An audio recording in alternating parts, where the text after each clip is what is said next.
That's not what I read. The true sign of the apocalypse is someone that dumb as a law degree.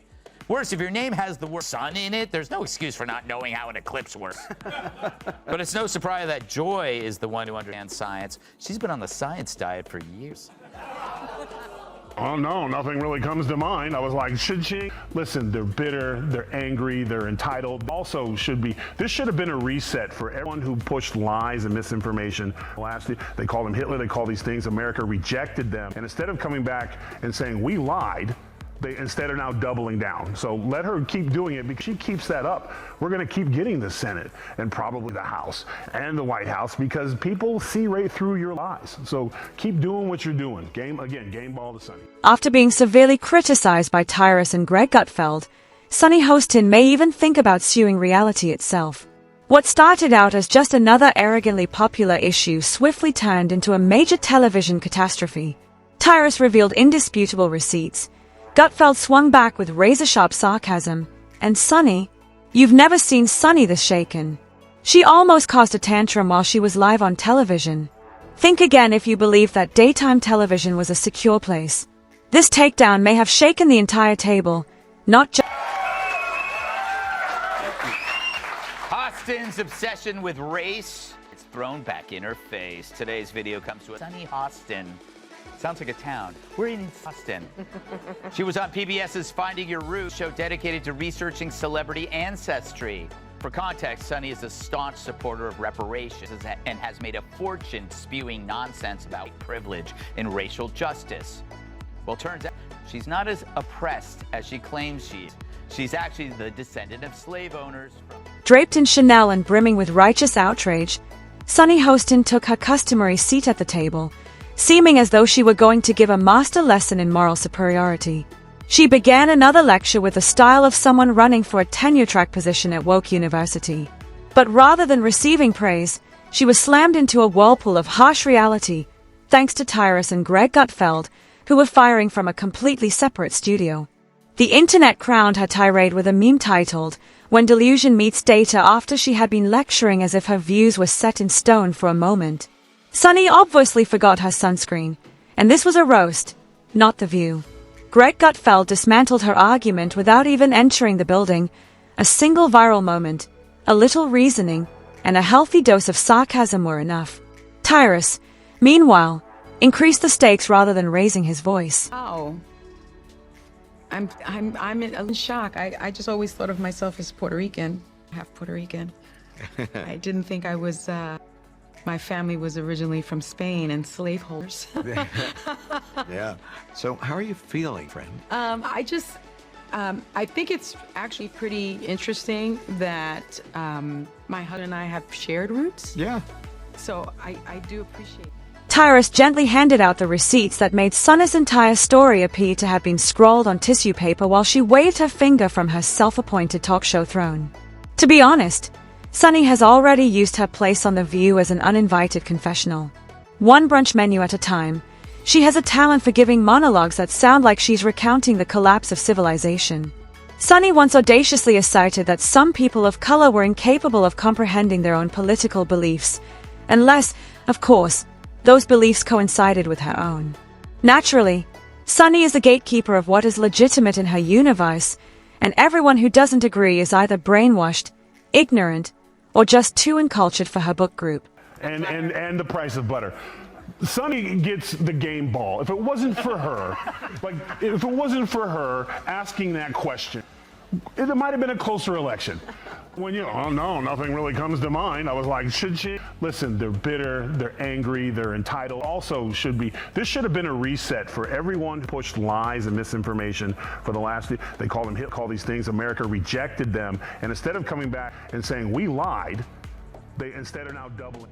The problem with preaching from a moral high horse all the time is that someday someone will kick the stilts out.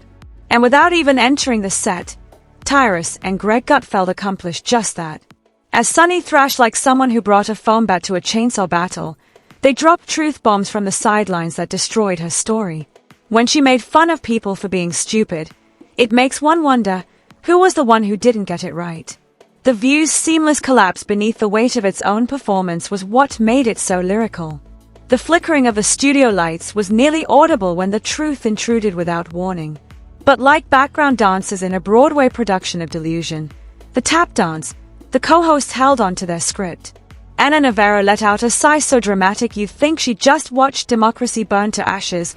Whoopi nodded gravely as if she were conducting a funeral for facts.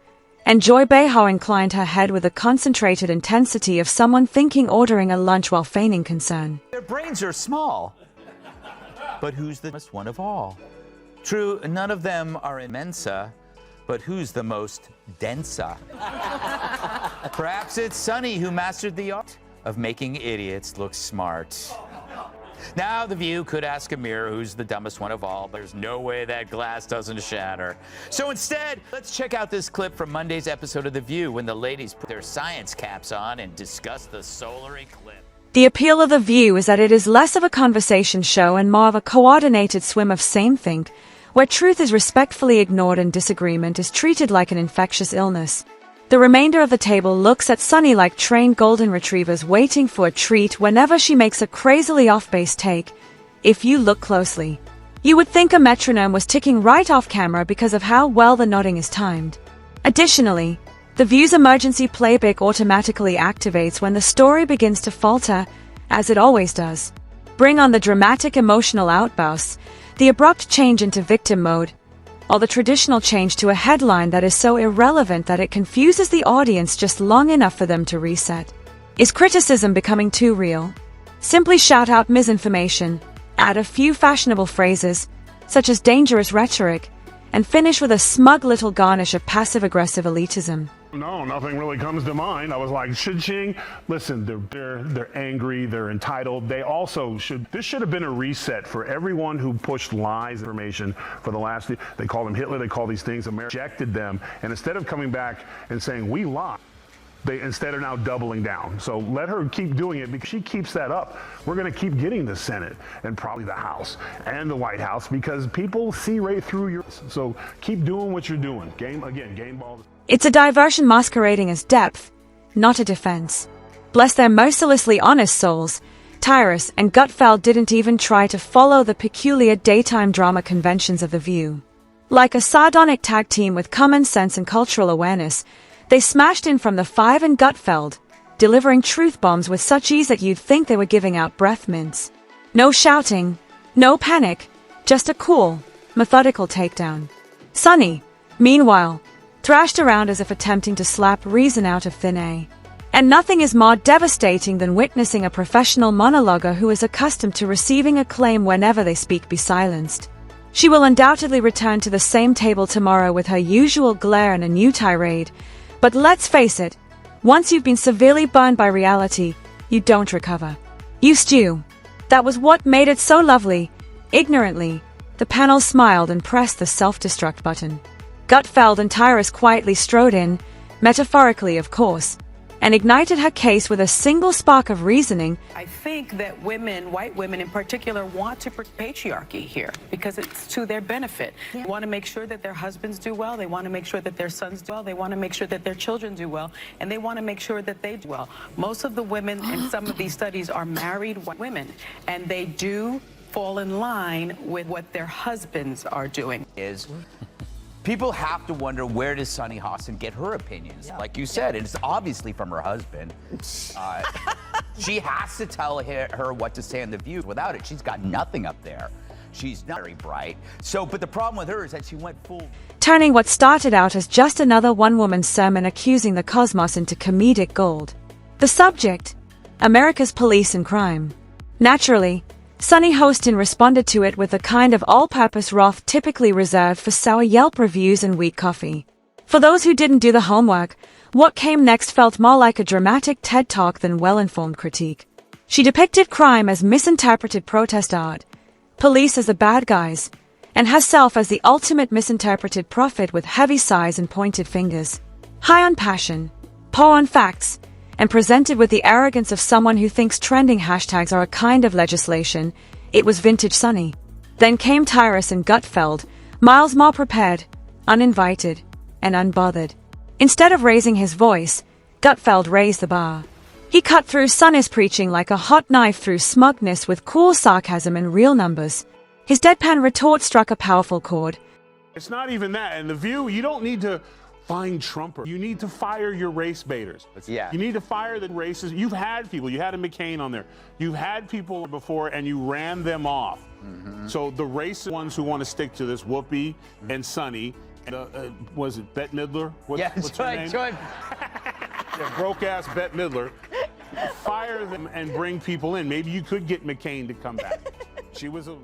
Isn't it odd that the people who are most vocal in their calls to cut off funding for the police typically reside the furthest away from areas where police are most needed?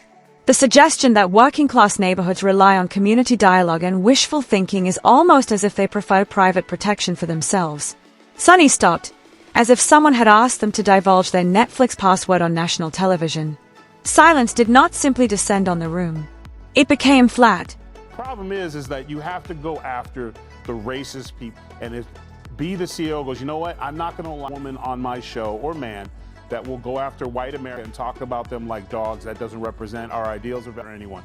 And get rid of those people, and this will clear up quick. So do you have to actually look in the mirror and clean up the backyard and get the racist people out? Because that's who you want in. You allowed black racist on TV to just go all day and say anything about white people. And I guess lo and behold, they forgot that there's a lot of people at home, white people at home during the day, that are not watching your show anymore. So just clean it up. Tyrus delivered a severe reality check in a calm manner despite her Republican affiliation. He showed the repercussions that the mainstream media comfortably skirts by providing a statistics-driven analysis of violent crime rises in places that dabbled with defunding the police. Then followed the scathing and purposeful swipe at celebrities who give speeches about community safety, then hire off-duty police officers to protect their properties. Tyrus sounded like a man who has told this 1,000 times to people who nod, smile, and then forget everything the second TikTok buffers. Tyrus didn't yell or scream. Greg Gutfeld's line, which didn't just land, it exploded, came in just when you thought it could be much more vicious. The atmosphere of The View quickly changed from one of cocky confidence to one of urgent damage control. Sunny attempted to change course, embarking into a sloppy digression of ambiguity and buzzwords in the hopes that the audience wouldn't realize that her story had suddenly exploded. However, the internet did. The ratings also changed. Then, calm, collected, and completely surgical, Tyrus delivered the decisive strike in the midst of the mayhem. Sausage maker Johnsonville is recalling more than 42,000 pounds of pork sausage for possible contamination with plastic fibers. Fortunately, authorities were able to track all 42,000 pounds to its location in New York City. Tyrus reminded everyone that you don't need to shout when the truth speaks loud enough on its own, while the panelists on The View thrashed with melodrama as if they were trying out for a Marvel spin-off. Instead of using the sanitized, glossy lens of media privilege, Tyrus makes his arguments with street-level accuracy, rooted in reality.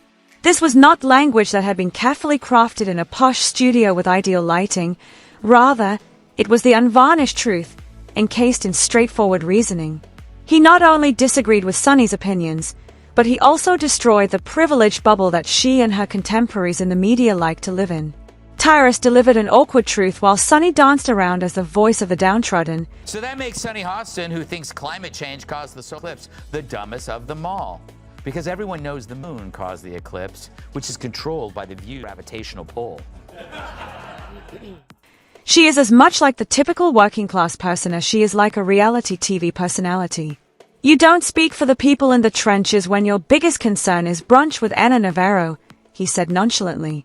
It was more than just a burn. It was a wake-up call that caused everyone to reconsider every disagreement they had ever had, particularly when the person giving it was wearing a casual t-shirt and Sunny was sitting there looking like an oversized cape, drowning in his own moral superiority. What did she say? Complete quiet. As she frantically tried to save her image on live television, you could practically hear the panic in her head. From the sidelines, Joy Behar, who was obviously shaken, muttered a bought mission that no one dared to question. Of this, will she continue to do that when she is now one of them, Dana? And it is funny, she's so wrapped up in identity and she had no idea who she was. What did Sunny do, then, when the reality became too much to bear? She made the quintessential Sunny Hostin move, going from being a formidable thinker to being the target of animosity. After Tyrus and Greg gave him a reality check, Sunny changed into the type of person that gets into arguments and then breaks down when the other person is the aggressor. As if they were the ones igniting the fires of indignation, she charged them with being inflammatory. Let's be honest, though, Sunny had already been sitting in the fire, throwing logs into it while feigning to be an impartial bystander. As long as no one retaliates, she enjoys throwing punches. That's what it's all about. Until someone dares to point out that she's standing on thin ice, Sunny has the moral high ground figured out. Her internal monologue is practically audible. Wait, I thought I was supposed to be the one giving the lectures. How am I experiencing this? The irony. The entire discussion turns to victimization the minute the argument becomes too personal. Suddenly, the woman who has been disparaging others for years for their lack of empathy is now the one complaining about being attacked.